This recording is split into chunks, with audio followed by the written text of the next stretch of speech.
اب ان سے اگر مولانا طارق جبیل صاحب پوچھیں شہزادوں سے جی آپ کی دعوت ہے کیا کیا ملے گا, تو ان کو غصہ آئے گا نا,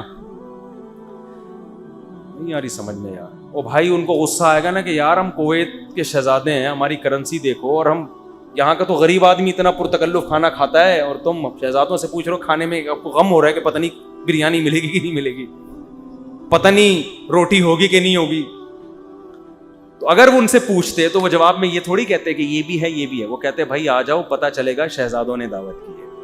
آ جاؤ گے تو پتہ کیا چلے گا, پتہ چل جائے گا کہ شہزادہ بھی کوئی نائجیریا کا نہیں ہے, کہاں کا, کویت کا, عرب شہزادہ ہے, اس کی دعوت ہے, آپ آئیں. اور ان کو پتہ چل گیا, انہوں نے بیان میں بھی بتا دیا.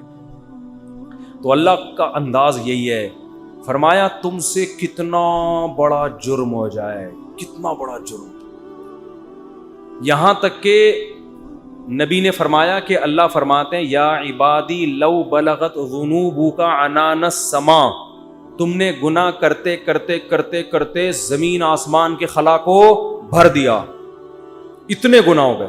ثم استغفرونی, پھر ایک دن تمہیں خیال آیا یار یہ غلط ہوا ہے, یہ نہیں ہونا چاہیے تھا, رب کو منانا چاہیے, بالآخر اس کا انجام برا ہے, گناہ کی سزا ملتی ہے. تو آپ نے ہاتھ اٹھا کے اللہ سے معافی, کسی اور کے در پہ نہیں گئے, کسی کی پرواہ بھی نہ کرو کون کیا کہہ رہا ہے, اللہ سے معافی مانگی. تو حدیث کے الفاظ کیا ہیں, قرآن کے الفاظ بھی عجیب ہے جو میں نے بتائے.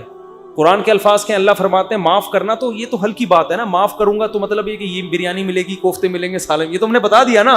اللہ فرماتے ہیں توبہ کر کے دیکھ تو اللہ کو غفور اور رحیم پائے, غافر نہیں, راحم نہیں, غفور مبالغہ ہے. تو اللہ کو محسوس کرے گا کہ تیرا رب چھوٹا موٹا معاف کرنے والا نہیں ہے, رحیم کا مطلب بہت رحم کرنے والا ہے. اور اللہ یہ تجھے دکھائے گا, دکھائے گا کا مطلب کیا ہے, تیرے دل میں سکون پیدا ہو جائے گا کہ میرے رب نے مجھے معاف کر دیا. یہ توبہ کا پہلا انعام ملتا ہے دنیا میں, معاف بھی کرے گا اور اطمینان بھی دلا دے گا, معاف کر دیا. تعلق, وہ اطمینان کی علامت کیا ہے, اللہ سے جو تعلق ٹوٹا ہوا تھا وہ آپ کو جڑا ہوا محسوس ہوگا. گناہ کی وجہ سے جو دل میں کالک آ گئی تھی وہ کالک آپ کو ختم ہوتی ہوئی نظر آئے گی. یہاں تک علماء کہتے ہیں کہ بعض لوگ گناہ کر کے ایسی توبہ کرتے ہیں کہ گناہ سے پہلے جو اللہ کا ان سے تعلق تھا نا, گناہ کے بعد جب توبہ کی تو اس سے زیادہ اچھا تعلق پیدا ہو جاتا ہے ان کا, پہلے سے بھی زیادہ اچھا اللہ کی محبت پیدا ہو جاتی ہے. یہ تو قرآن میں, حدیث میں کیا آتا ہے کہ اگر زمین اور آسمان کے خلا کو تم نے گناہ کر کر کے پر کر دیا, ثم استغفرونی, پھر مجھ سے مغفرت طلب کرو, لغفرت, معاف کروں گا. اتنا کافی تھا نا یہ جملہ, یار نہیں آ رہی سمجھ میں. دیکھو اللہ یہ کہہ دیتے کہ زمین اور آسمان کے خلا کو پر کر دیا, مجھے ناراض کیا ہے نا, پبلک کے پاس جانے کی ضرورت نہیں. عیسائیوں میں پادریوں کے پاس جا کے معاف کرواتے ہیں, اتنے پیسے لے لو معاف کر دو. اللہ کہتے ہیں پادری کا کیا بگاڑا ہے تم نے, ناراض مجھے کیا ہے, نماز چھوڑی ہے مجھے ناراض کیا, زنا کیا مجھے ناراض کیا, انٹرنیٹ پر فحش فلمیں دیکھی مجھے ناراض کیا, یہ جو ہو رہے ہیں گناہ آج کل, کچھ بھی کیا مجھے ناراض کیا نا, آؤ میرے سامنے گڑ گڑاؤ. تو اللہ کیا کہتے ہیں, زمین اور آسمان کے خلا کو پر کر دیا, پھر مجھ سے معافی مانگو گے معاف کروں گا. کافی ہے نا, بس کر دیا معاف. آگے اللہ ایک اور جملہ بناتے ہیں, لا ابالی, کسی کی پرواہ. بولو اردو میں لفظ سمجھتے ہو, بڑا لا ابالی قسم کا آدمی ہے. سنا یہ لفظ, ہاں بولنے میں کچھ ٹیکس لگتا ہے. لا ابالی کہتے ہیں نا, یہ عربی کے لفظ سے آیا لا ابالی.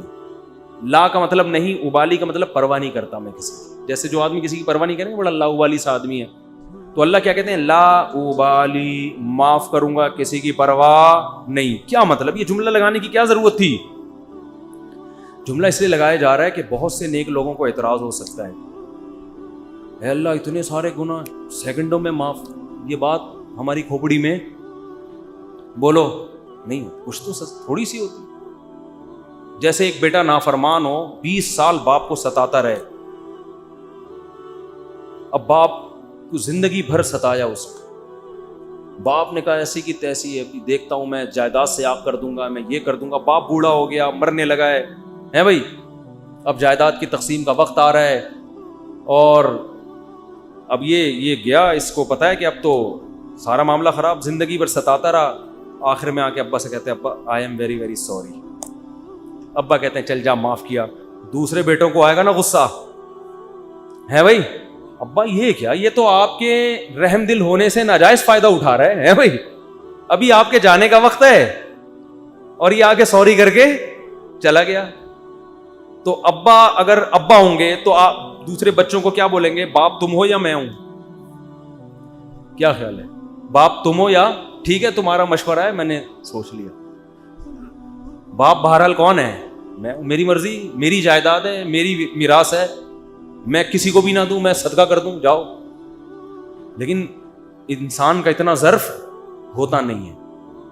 اب اللہ پر تو موت واقع نہیں ہوگی لیکن انسان پر تو موت واقع ہوتی ہے, اور موت کے بعد رحمت کے چانسز ختم, توبہ کے دروازے بند. ساری زندگی گناہ کرتا کرتا اب موت سے پہلے اللہ سے کیا کہہ دیتا ہے, آئی ایم سوری, معاف کر دیں. تو اللہ کہتے ہیں کہ میں معاف کر کے, آگے پہلے ہی بتا دیا کہ کسی کو اعتراض کرنے کا حق, اللہ کو پتا ہے بہت سارے لوگ آئیں گے یا اللہ یہ کیا بھائی, یہ کیا اتنے سارے گناہ ہو رہے ہیں اور اس نے معافی اور 1 سیکنڈ میں معاف, یہ تو تیری حکمت کے خلاف ہے, یہ تو مصلحت کے خلاف ہے, یہ تو یوں ہے, یہ تو ناانصافی ہے. اللہ کہتے ہیں بولنے دو, مجھے پرواہ, بولو نا, نہیں ہے. تم نے تھوڑی جہنم بنائی ہے, میں نے بنائی ہے. نافرمانی اس نے میری کی, معاف کرنے کی طاقت مجھے ہے, تو میں جس کو چاہوں معاف کروں. تمہیں کیا تکلیف ہو رہی ہے, تم اپنی بات کرو مجھ سے, کہ تمہیں کسی جرم کے بغیر میں سزا تھوڑی دے رہا ہوں. یہ جو الفاظ ہیں نا لا ابالی, یہ بڑے زبردست الفاظ ہیں. مجھے اس پر اکثر ایک چٹکلا یاد آتا ہے, وہ میں ہر بیان میں جب بھی اس حدیث کی تفسیر کرتا ہوں وہ سناتا ہوں کہ اس کی مثال کیسے ہے. اس کی مثال ایسے ہے, یہ جن لوگ پہلے سے بیان سن رہے ہیں انہیں یہ واقعہ سنا ہے, نئے لوگ بھی آ جاتے ہیں نا, پرانے والے اصل میں اعتراض کرتے ہیں یار وہ گھسے پٹے قصے بار بار سنا کے نا تھک گئے ہم. تو بھائی آپ کے لیے گھسے پٹے, نئے لوگوں کے لیے کوئی مارکیٹ میں نیا آئے گا تو بتائیں گے ہم, اب آ ہی نہیں رہا. تو وہ ایک اونٹ, ایک بیل اور ایک دمبا, یہ بس واقعہ سنا کے بیان ختم کرتا ہوں, کچھ چند سوالات کے جواب دینے. اونٹ, بیل اور دمبا یہ کہیں جنگل میں سفر کے لیے نکلے, کھانا ختم, ایک گٹھری نظر آئی گھاس کی.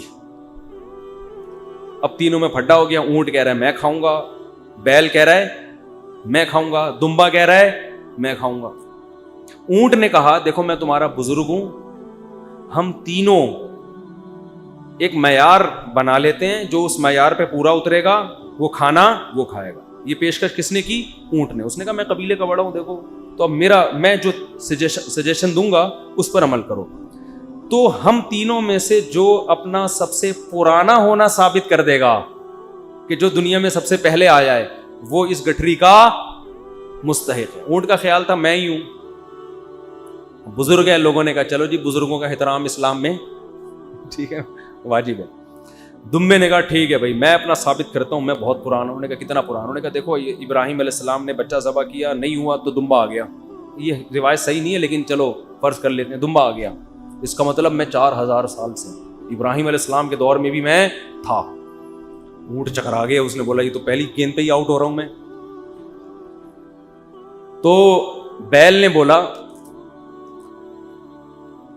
بولا کہ آدم علیہ السلام جب زمین پہ آئے تھے زمینداری کے لیے ٹریکٹر ایجاد نہیں ہوئے تھے, تو کچھ تو اگایا ہوگا نا, تو کھیتی باڑی کس سے کی تھی انہوں نے؟ بیل سے. اس کا مطلب میں کب سے ہوں, دمبا تو آؤٹ ہو گیا نا. اونٹ پریشان کہ کمبخت اس سے پہلے تو تاریخ لکھی نہیں گئی ہے, اس سے پہلے تو تاریخ لکھی, اور سجیشن بھی میری تھی. اونٹ ٹینشن میں آیا, اس نے کیا کیا, وہ گھاس کی گٹھری اٹھا کے اپنے کوہان پہ رکھی. تو دمبے نے بولا بھائی میں تو بہت پرانا ہوں. اس نے بولا مانتا ہوں, میں نے کب کہا, آپ بہت پرانے ہیں, میں آپ کے بعد آیا ہوں. بیل نے کہا میں تو اس سے بھی پرانا ہوں. اس نے کہا میں نے بولا کہ آپ پرانے نہیں ہیں, تو بھائی یہ پھر ہمیں دو. اس نے کہا دم ہے تو لے لو. اس نے کہا ہمت ہے تو اٹھا لو. اونٹ کے کوہان سے کون اٹھائے گا, چلو دفعہ یہاں سے, تمہاری ایسی کی تیسی. سجیشن بھی خود ہی دی, بولا جس میں دم ہے لے لے بھائی, چلو. اس کو کہتے ہیں لا ابالی. نہیں آئی بات سمجھ میں؟ اللہ ایسا نہیں کرتا. کہ وہ اپنی تجویز کے خلاف چلے. یہ تو میں نے صرف واقعہ سمجھانے کے لیے ہے کہ بھائی اللہ کے سامنے کون لڑ سکتا ہے, اللہ کے سامنے کون دلائل دے سکتا ہے کہ اللہ وہ اتنے سارے گناہ کیے تو 2 منٹ میں معاف کر رہا ہے. اللہ کہتے ہیں جس نے دلائل کے انبار لگانے ہیں نا, پہلے لگا کے رکھے, کتابوں میں لکھے, پورے رسالے لکھ دیں. میری نظر میں اس کی کوئی ویلیو نہیں ہے, کیونکہ خدا میں ہوں, تم نہیں ہو. نافرمانی میری کی ہے, تمہاری تھوڑی. تمہیں کیوں تکلیف ہو رہی ہے؟ یغفر لمن یشاء ویعذب من یشاء, جس کو چاہوں گا معاف کروں گا, جس کو چاہوں گا عذاب دوں گا. یہ اللہ نے اپنے ہاتھ میں رکھا ہے تاکہ جب کوئی گناہ کرے تو گڑ گڑائے کس کے سامنے؟ اللہ کے سامنے. ہمیں پتا ہے کہ اللہ کے سوا معاف کرنے والا کوئی بھی نہیں ہے. معافی کا اختیار اللہ کے ہاتھ میں, سزا کا اختیار اللہ کے ہاتھ میں. تو میں اس لیے کرا رہا ہوں کہ مخلوق کو زیادہ لفٹ کرانے کی ضرورت نہیں ہے. لوگ مجھے کہتے ہیں ہم سے گناہ ہو گیا, فلاں نے کہا یوں ہے یوں ہے. میں کہتا ہوں بھائی تو بولے تو کون ہوتا ہے؟ تو میرا باپ ہے, تو میرا ماموں ہے, تو کیوں پوچھ رہا ہے؟ میں جانوں اللہ جانے, تیرا کیا مسئلہ ہے بھائی؟ اور یہ بات سے بات چل پڑی ہے. شادی کے بعد عورتوں میں یہ بہت بڑا مرض ہے, اپنے پرانے قصے, پرانی غلطیاں میاؤں کے سامنے ظاہر کر دیتی ہیں ان کو اعتماد میں لینے کے لیے. جتنے اللہ نہ کرے, بعض خواتین کے ساتھ ہمیشہ نہیں ہوتا. ستار بھائی وسیم, ستار کو چھوڑو یار, نیک آدمی ہے, کوئی بھی چکر ان کے چلے ہوتے ہیں تو وہ اپنے شوہر کو اعتماد میں لینے کے لیے کہ میں آپ سے دیکھیے آج میں آپ سے اپنے دل کی کچھ باتیں شیئر کرنا چاہتی ہوں. دل کی کچھ باتیں شیئر کرنا چاہتی ہوں. کیا شیئر کرنا چاہتی ہیں جی؟ دیکھیے اب ہم دونوں ایک دوسرے کے شریک حیات ہیں, میں نہیں چاہتی کچھ آپ سے چھپا رہے. آپ سے پہلے میری ایک جگہ اور بھی شادی ہو چکی ہے, چھپ کے ہوا تھا نکاح, یہ ہو رہا ہے, پھر وہاں بھی ہوئی تھی, یہ بھی ہوا, پھر اس سے چکر چلا, لیکن میں نے توبہ کر لی تھی. اور تم اس کو کیوں بتا رہی ہو؟ تم تو چھوڑو, وہ انسان ہے بھائی, وہ اس کے دل میں بدگمانی ایک بال آ گیا, قیامت تک وہ بال نہیں نکلے گا. چھوڑو تمہارا ماضی کیا گزرا, اس کو بولو بھائی میں بہت نیک گھرانے میں پیدا ہوئی ہوں, بہت نیک ہوں, اسی طرح قبول ہو, ٹھیک ہے. نہیں تو میاں تفتیش کر رہے ہوتے ہیں گھس گھس کے, موبائل میں تفتیش کر رہے ہوتے ہیں گھس گھس کے. تو یہ کس نے اجازت دی آپ کو تفتیش کرنے کی بھائی؟ اسی طرح عورت شوہر سے بھی نہ پوچھے, پرانے, وہ بھی مکھنچو بیٹھ کے اپنے پرانے قصے سنا رہا ہوتا ہے, اس کو بھی اعتماد کیا ہو جاتا ہے. جو اللہ نے جس گناہ پہ پردہ ڈالا, آپ خود اگر اس کو ظاہر کر رہے ہو تو آپ سے بڑا بے وقوف دنیا میں کوئی بھی نہیں. ایک عورت نے مجھے بتایا کہ میرے شوہر کو مجھ پہ شک ہوا, اس نے ماضی شادی سے پہلے, دیکھو شادی کے بعد کی بات ہے, شادی سے پہلے کیا ہوتا رہا چھوڑو اس کو, ٹٹولا بالآخر میں نے اگل دیا جی میرا کسی سے غلط تعلق تھا, میں نے توبہ کر لی. کہہ رہے جب بھی پھڈا ہوتا ہے کہتے تم ہو تو وہی نا. میں نے کہا غلطی آپ کی ہے, کیوں بتا رہی ہو بھائی؟ وہ 100 دفعہ بھی پوچھ رہے ہیں آپ کیوں بتا رہے ہو, کیوں بتا رہے ہو آپ اس کو؟ تو ہمارا تعلق کس سے ہونا چاہیے؟ ہم اللہ کے بندے ہیں, جرم اللہ کا, تو توبہ بھی کس سے؟ اللہ کی. اور ایک اور بات سے بات نکلتی ہے, بعض خواتین کے ساتھ کوئی ایسا واقعہ ہو چکا ہوتا ہے کہ وہ کنواری نہیں رہتی, بعض دفعہ کوئی مسئلہ ہوتا ہے ان کے ساتھ, یا بعض دفعہ کوئی برائی ہو چکی ہوتی ہے جس سے وہ توبہ کر چکی ہوتی ہیں, وہ شادی کرتے ہوئے ڈر رہی ہوتی ہیں. تو وہ ڈر رہی ہوتی ہیں کہ شوہر کو پتہ چلے گا, وہ کہے گا یہ تو کنواری نہیں ہے. تو وہ جب میں فون اٹھاتا تھا نا اس طرح کے مشورے بھی کہ ہم کیا شوہر کو بتا دیں, تو یہ حماقت نہیں کرتی بھائی. یہ تو کسی بھی طرح سے زائل ہو سکتا ہے, کسی بیماری سے بھی ہو سکتا ہے پردہ زائل, اور بھی 10 بعضوں کے پیدائشی نہیں ہوتا.